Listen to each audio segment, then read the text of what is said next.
खबर बिहार से। नए मंत्रिमंडल का फॉर्मूला तय हो गया है। नीतीश कुमार बिहार के मुख्यमंत्री बने रहेंगे। बिहार सरकार के सूत्रों की जानकारी है ये।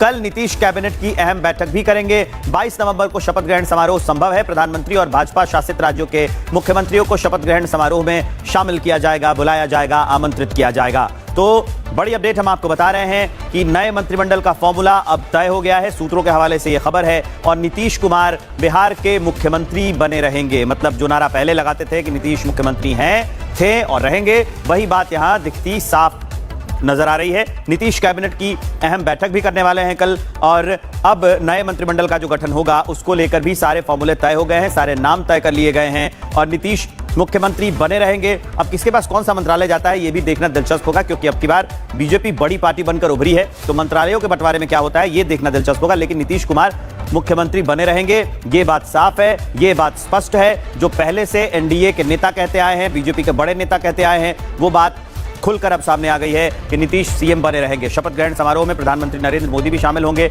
22 तारीख को शपथ ग्रहण समारोह हो सकता है। 22 नवंबर की तारीख रखी गई है जब शपथ ग्रहण समारोह हो सकता है। नए मंत्रिमंडल का फॉर्मूला तय हो गया है। पीएम मोदी तो शपथ ग्रहण समारोह में शामिल हो ही सकते हैं, लेकिन साथ साथ बीजेपी शासित प्रदेशों के दूसरे मुख्यमंत्रियों को बिहार में, पटना में शपथ ग्रहण समारोह के दौरान बुलाया जाएगा, आमंत्रित किया जाएगा। तो बड़ी खबर हम आपको बता रहे हैं कि नीतीश कुमार ही बिहार के अगले सीएम होंगे, ये बात तय हो गई है। सूत्रों के हवाले से यह खबर है।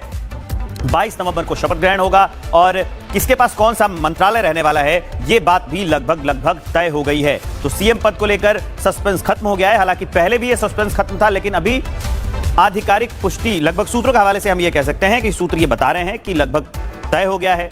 22 तारीख को शपथ ग्रहण हो सकता है, उसमें पीएम मोदी शामिल हो सकते हैं और दूसरे जो बीजेपी शासित प्रदेशों के मुख्यमंत्री हैं वो शपथ ग्रहण समारोह में शामिल होंगे। तो नए मंत्रिमंडल का फॉर्मूला भी तय हो गया है कि किसके पास कौन सा मंत्रालय जाना है। ये देखना अब की बार काफी दिलचस्प होगा कि मुख्यमंत्री भले नीतीश कुमार बने हुए हैं, क्योंकि बीजेपी ज्यादा सीटों के साथ, 89 सीटों के साथ ये बड़ी पार्टी बनकर उभरी हुई है, तो उसके पास कौन कौन से मंत्रालय जाते हैं, कौन कौन से मंत्रालय दिए जाते हैं। और ये देखना भी काफी दिलचस्प होगा बिहार में कि क्या ये डेप्यूटी सीएम के चेहरे सेम रहते हैं या डेप्यूटी सीएम का चेहरा अब की बार बदल जाएगा। क्योंकि सम्राट चौधरी और विजय सिन्हा तो डेप्यूटी सीएम रहे, लेकिन इसके अलावा अभी कई बड़े दावेदार हैं जो डेप्यूटी सीएम की रेस में चल रहे हैं। विवेक हमारे सहयोगी जुड़ गए हैं गांधी मैदान से, सीधा उनके पास लिए चलते हैं। तो ये बात तय हो गई कि दूसरे राज्यों की तरह अगर बीजेपी बड़ी पार्टी बनकर उभरती भी है तो वो फॉर्मूला बिहार में काम नहीं चलेगा।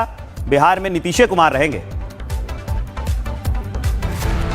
बिल्कुल ये तय हो गया है कि बिहार में नीतीश कुमार की जो प्रासंगिकता है वो अभी बरकरार रहेगी। कितने भी पोस्टर, अभी मैं बीजेपी कार्यालय के पास हूं, जरा देखिए 25 से 30 फिर से नीतीश, एनडीए की जीत, और ये हार्दिक बधाई देने वाले यहां से वहां तक आप चले जाइए, आधे किलोमीटर तक पोस्टर लगे हुए हैं। और सबसे बड़ी बात कि बीजेपी कार्यालय में इस वक्त हम आए हैं, वहां पर जो कार्यकर्ता जिन्होंने मेहनत की है और इस जीत को सुनिश्चित किया है, उन लोगों को गिफ्ट मिला है, यानी कि एरिस्टोक्रेट का एक बैग मिला, मिठाई के डब्बे मिले हैं, बहुत खुश हैं और बड़े नेताओं का इंतजार कर रहे हैं। लेकिन जिस बात आप कर रहे हैं कि नीतीश कुमार, तो नीतीश कुमार की प्रासंगिकता बनी हुई है, साफ सुथरी छवि है और कई ऐसे आयाम हैं जो उन्हें सिद्ध करते हैं कि उनसे बढ़िया लीडर नहीं हो सकता। क्योंकि बिहार में एक नए बदलाव की जो पृष्ठभूमि है वो नीतीश कुमार ने लिखी, वो पटकथा नीतीश कुमार ने लिखी। अब देखिए कि जो डिप्टी सीएम की रेस में जो फॉर्मूला हमारे पास है उसमें 6 का फॉर्मूला जो है अब तक सामने आया है। बीजेपी से 15 से 16 मंत्री बनाए जा सकते हैं, जेडीयू कोटे से 14 मंत्री बनाए जा सकते हैं, इसमें मुख्यमंत्री नीतीश कुमार भी होंगे, एलजेपी से 3, आरएलएम से 1 और हम से 1 मंत्री। लेकिन यहां पर जो एक बड़ी खबर आएगी वो ये आएगी कि क्या यहां एलजेपीआर की तरफ से कोई